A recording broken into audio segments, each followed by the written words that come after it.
Po, pero ang Opo. kataka-taka, maraming nagtataka, lalo na po sa mga kababayan nyo dyan sa Davao City, ay doon pa nag-imbestiga po, Senador. Yun nga, no? Yung corruption nasa Manila daw. Tapos yung baha nasa Cebu. Pero ang investigasyon nasa Davao. Opo, at pati yung naungkat din kasi nga flood control, na-mention din ng palasyo yung marami mga flood control na intact na daw, marami na daw mga flood control na naitayo during Duterte administration. Pero wala akong naalala na during Duterte administration ganito kalala ang naging epekto ng mga pagbaha. Ang alam kong malala is yung panahon ng Odette, pero malakas yung hangin nun eh. Kumbaga hindi na mapipigilan talaga yun. Yun yung pero dito ang nakita ng ating mga kababayan, grabe yung mga pagbaha na klase po, Sen. Kahit anong gawin nilang pang-divert sa problema, no? Hindi naman nila maloko yung taong bayan. Alam naman ng mga Pilipino kung saan nangyari, kung kailan nangyari itong mga kalukuhan na ito. Ito'y panahon naman ni Saldico at ni Martin Romualdez. Yung mga panahon na yan, naglilipana talaga itong those projects na ito. So, kahit anong gawin nilang pang-divert, wala pa rin, hindi maniwala ang tao dyan. Labas na lang pang mainis ang taong bayan dyan sa kung pinipilit nila na papuntahin ang yung heat, yung init ng damdamin. Pilit nilang papuntahin sa mga Duterte, papuntahin sa Davao, mas lalong mainis ang taong bayan sa kanila. Opo, maliban dun sa Davao na nabanggit ninyo, flood control noong Duterte administration, pati yung Dolomite, sinisi na rin sa mga pagbaha po. Ngayon na, after na na-implement po ito, Senador. Ay, gano'n na ba sila ka-desperado maghanap ng diversion? Gano'n na sila ka-desperado na mukha tuloy silang tanga kapag ini-insist nila yan. Opo. Dito po sa issue po ng flood control, investigasyon po, marami pong nakaantabay. Kailan po kaya babalik ito at ano po yung possible na aasahan po natin, sir, dyan po sa Senado? Well, kami sa minority, no? Since we are with the minority bloc, naghihintay lang talaga kami kung anong mga hakbangin na gagawin ng majority dahil sila naman may hawak ng mga committee ngayon, sila naman may hawak sa liderato ng Senado, and nakikinig lang kami sa sinasabi nila na mag-resume daw ng investigation sa 14. Sana matuloy yan yung resumption ng investigation sa 14 at babalik naman daw si Senador Pantino Lacson para maging chairman ng Beyond Blue Ribbon Committee. So, titingnan natin. Now, we will still cooperate. We will be actively engaged in that investigation. Dahil kailangan talaga ang role ng minorya dyan sa investigasyon na yan. Opo, Senador, si MJ po ulit.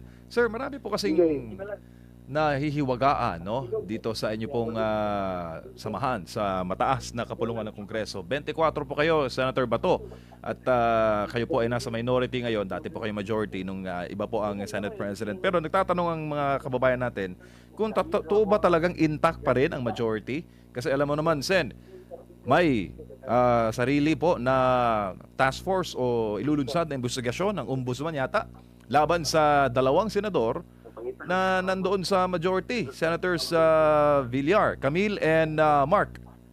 Ito ba'y magkakaroon, sir, ng epekto sa majority? Tingin mo, sir? Depende yan sa pagkuha, Depende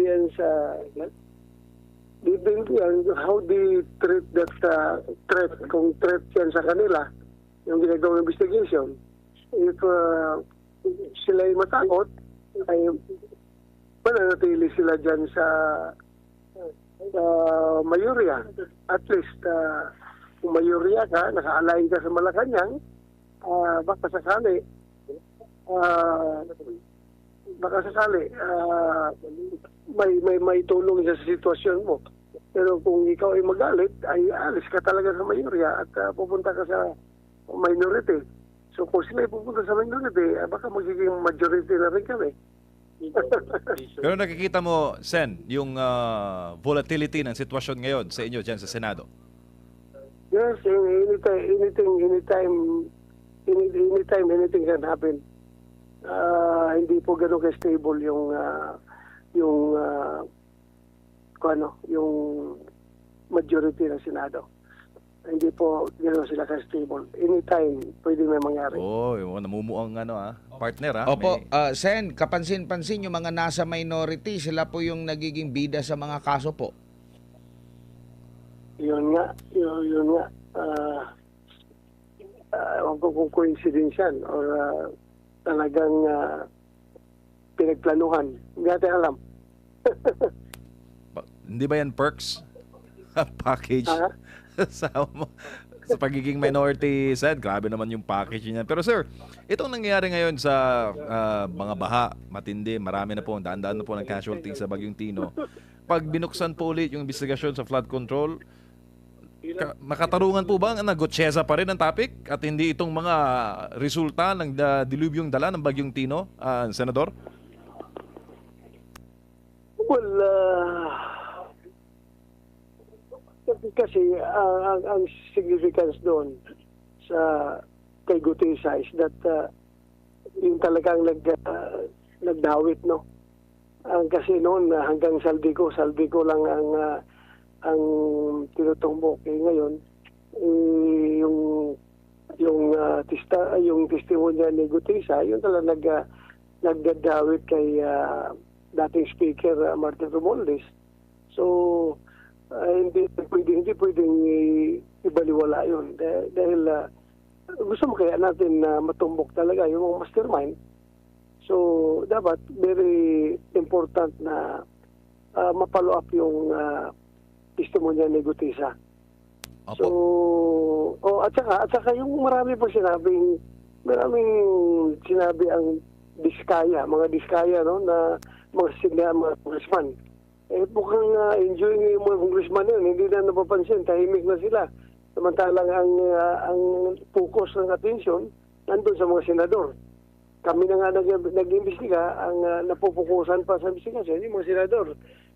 Anyway, kung may kasalanan yung mga kasamahan ko, ipananagutan nila yan at kaya na lang harapin yan. Pero hindi pwedeng kalimutan yung mga congressman na napakarami nun na binanggit ng Diskaya.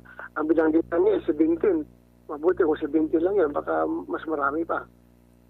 Opo, bumabati po ng magandang gabi sa inyo si Kyoko Sudu, Senador, at tinatanong niya, dahil nabanggit po sa Senado ang pangalan ni former Speaker Romualdez, nakikita niyo po ba yung possibility na maimbitahan ang dating Speaker sa pagdinig? Pero kung seryoso ang Blue Ribbon Committee, pwede namang imbitahan at pero hindi pwedeng pilitin. Pwedeng imbitahan pero hindi pwedeng pilitin na mag-appear dahil nga meron tayong interparliamentary courtesy. Congressman pa rin naman siya hanggang ngayon. So kung gusto niya magpaliwanag at voluntary siyang pupunta after maimbitahan, then wala sigurong problema. Walang problema dahil may nangyari naman na mga ganyan, no? Voluntaryo. Huwag lang pilitin. Pero si Saldico ay dapat talagang mapilit itong humarap dahil wala na itong parliamentary courtesy na pwedeng pagmamayabang dahil hindi naman siya senador o resign naman siya. So dapat humarap ito at paano natin ito mapapaharap kung nasa labas ng ating bansa. Dapat kung seryoso sila na papapanagutin yung tao na ito ay dapat yung kanyang passport ay kinansila na para mapilitan itong umuwi at pauwiin ng mga kung nasaan man, anong bansa man ito siya ngayon. Mapauwi na ito. Pero kung ayaw nila, huwag nilang ikansila ang passport. Opo, tsaka meron daw death threat, Senador. May mga banta raw sa buhay, kaya naisin man daw na bumalik ng Pilipinas abay self-preservation muna dahil may mga death threat, sir. Si Zaldico. Ay, nako. Detroit, baka imagine na niya yon dahil sa galit ng tao sa kanya. Na-imagine na niya yung Detroit na yan. Opo, at saka tinatanong dito ni Jeanette at bumabati rin sa iyo, Sen, ng magandang gabi. Sabi niya, imposible naman daw na yung nakakataas kay Zaldico o parang ibig niya sabihin yung speaker, dating speaker, walang alam doon sa ginagawa ng dating APRO chairman, Senador. Imposible. Imposible hindi magkikilos yung APO chairman kung walang approval ng boss mo. Yung direct boss niya is the speaker. Hindi mo niya pwedeng mag-discarte dyan ng sarili niya. With the clearance naman palagi sa speaker yan. So, hindi po pwedeng saldi ko lang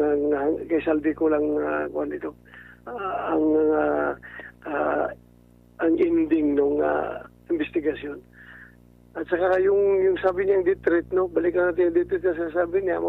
Ilang yung bodyguard na sabi ni Gutesa na bodyguard ni Saldico, 90 o 120 ba? Nasa 90 daw, Sen.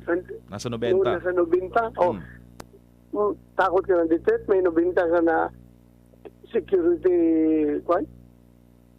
detail. Hindi siya dapat matakot. Tsaka yung yaman niya, marami din siyang mga air assets. So, kumbaga, kayang-kaya niya na mag-hire ng maraming security rin. Correct. He has all the money. Mali-malita nga yung pera, di ba? He has all the money na mag-hire ng security. Opo, tsaka ano pong reaksyon dito, sir? Dito sa sinabi ni Ombudsman Boying na gross negligence at hindi plunder. Ipaliwanag niya na maaaring managot si former Speaker Romualdez sa kasong gross negligence kung walang matibay na ebidensya para sa kasong plunder kaugnay po sa mga irregularidad sa flood control projects. Pero nabanggit niyo po kanina, sir, na maaari namang posible namang hindi kumilos yung nasa baba kung walang approval doon sa taas. Yun nga. So kung gusto nilang idiin, maraming paraan. Kung gusto nilang isalba, kung gusto nilang idiin, maraming paano pagka-Tagalog yan? Kaldi ko na. Kung gustong idiin, maraming Paraan. Basta Maraming dahilan. Paraan. Mga ganun. Ganun yun. Opo. Senador, maraming salamat. Dagang salamat po sa inyong oras at